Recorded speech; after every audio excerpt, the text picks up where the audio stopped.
The Scarf of Kunbatar, summary of Episode 1. We witness the lives of Yakhya and Zuleikha in the poor mountain village of Kunbatar.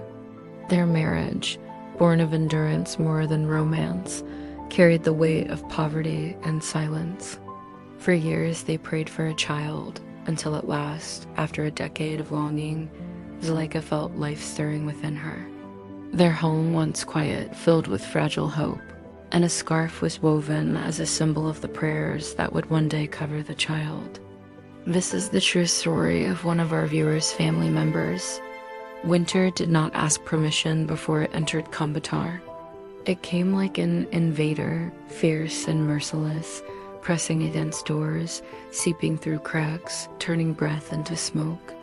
And that winter, Zuleikha's time came. She woke in the dark hours of the morning, her body racked with pain so sharp it clawed through her ribs. She bit her scarf to muffle her cries, for in Kunbatar, childbirth was not a quiet miracle, but a brutal battle. Yakhya rose with the sound of her pain, panic flashing across his usually unreadable face. For a moment, the silent shepherd looked like a boy lost in the mountains. The village women came quickly, summoned by urgent knocks in the night.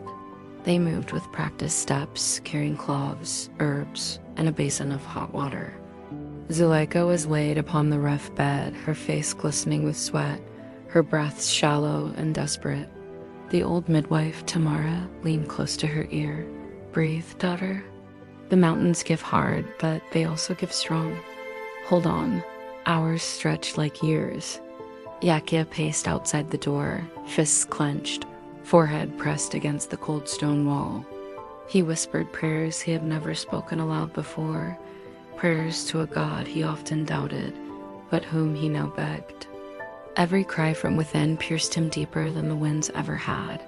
Men in Kunbatar did not watch childbirth. It was not their place.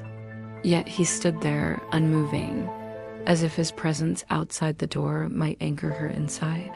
When the cries reached their peak, when Zuleikha's voice broke into ragged sobs, a silence fell, sharp and absolute.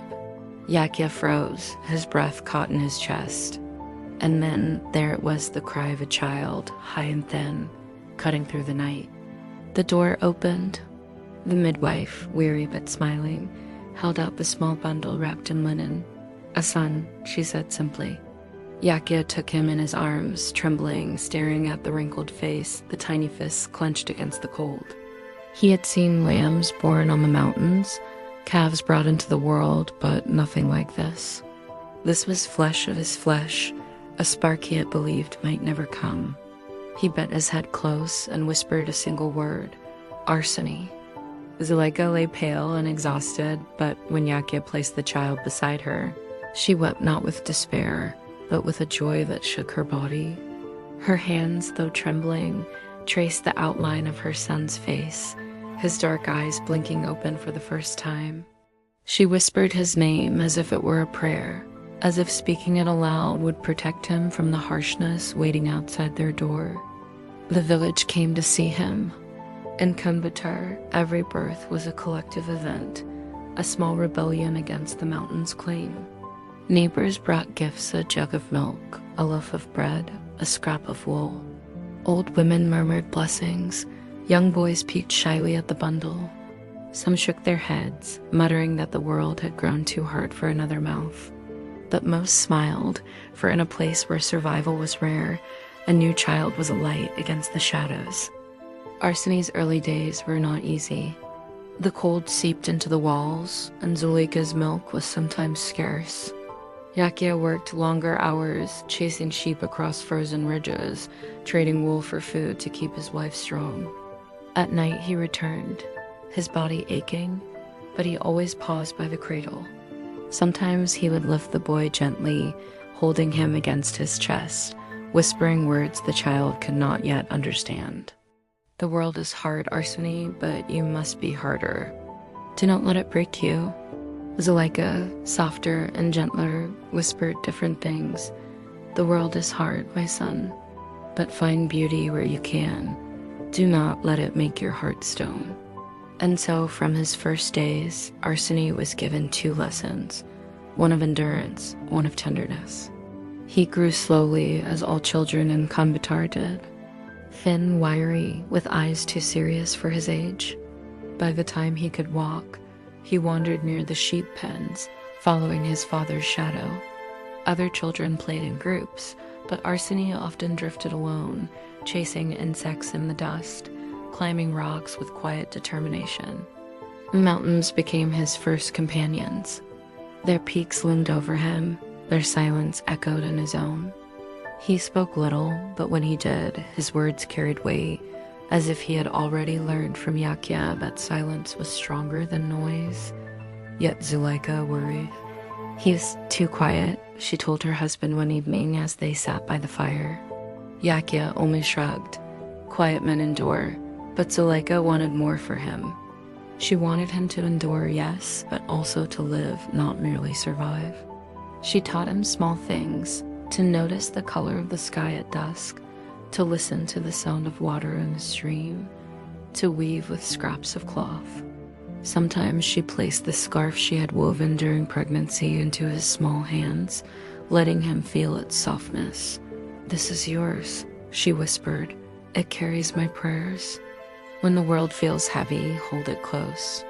Arseny's childhood was not marked by toys or laughter, but by the rhythm of the land. He herded sheep with Yakhya by the age of 7, his small frame bundled in patched coats. The mountains did not spare him. He stumbled, froze, bled from thorns. But each hardship was met with the same quiet endurance his father had shown. And yet, in the evenings, when he returned to his mother, his face softened. With her, he allowed himself the innocence of a child, curling into her arms, asking for stories. Loneliness was his constant companion. Kunbatar's children often formed tight groups, but Arseny remained on the edges. Perhaps it was his silence, or perhaps it was the weight of something unspoken that already marked him as different. But he did not complain. Instead, he learned to keep company with the wind, with the stars, with the scarf he carried folded in his pocket. The villagers spoke of him as they spoke of the mountains, quietly, with respect, but with distance. "That boy is not like the others," they said. Some believed it was a blessing. Others believed it was a sign that his life would not be ordinary, that it would carry both greatness and sorrow. And perhaps, in their whispers, they were right. For though Arseny's story had only just begun, already his soul was being shaped by the silence of his father, the gentleness of his mother, the harshness of the mountains, and the fragile threads of a scarf that carried prayers. He was a child of Kunbatar, born of struggle and hope, destined to walk paths no one else would walk. And you, listening now, must carry this memory as carefully as Zuleikha carried her son. For this is not a tale of fiction, it is a truth, carved into the mountains, whispered through generations. Arseny's life is no longer his alone. It belongs also to you, the witness, the keeper of his pain and his hope.